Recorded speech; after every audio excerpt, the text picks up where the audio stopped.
Hmm. Ito yung mangyayari guys, yung pumutok yung pipe sa kapitbahay mo. Pag condo unit ka, sa ibabaw.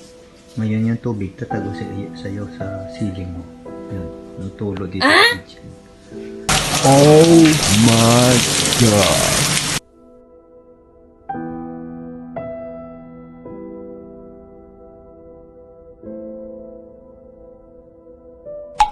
Ayun oh, natulo. Saan galing yan? Hindi naman sa aircon pala. Akala ko sa aircon lang. Alright. Natin buksan. Ceiling.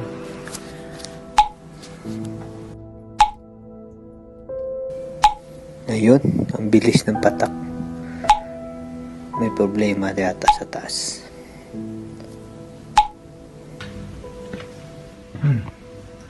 Ito yung mangyayari guys, yung pumutok yung pipe sa kapitbahay mo.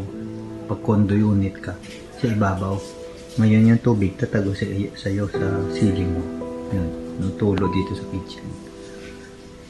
Ayan. Ayan. So ngayon, papakita ko sa inyo yung kung gaano karami yung tubig. Kasi dito nila pinadaan sa backdoor nila. Ayan.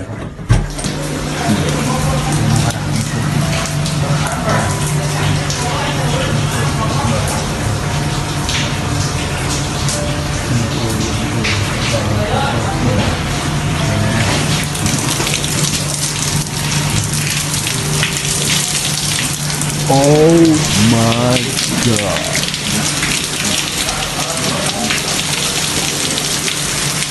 Pero guys, nagtawag na ako ng maintenance ng building para i-check yung sa kapitbahay namin sa taas kasi natulo. Sabi nga nila daw, walang tao, may pumutok. So may-ari wala pa.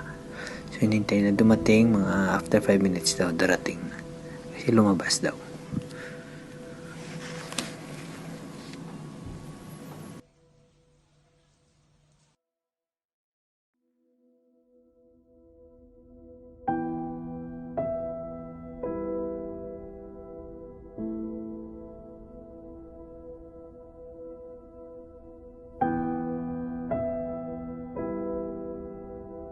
Umakyat ako sa 14th floor sa kapitbahay namin, tinignan ko yung lobby nila.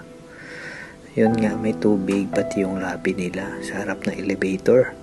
At saka yung buong bahay nila flooded sa taas sa 14th floor.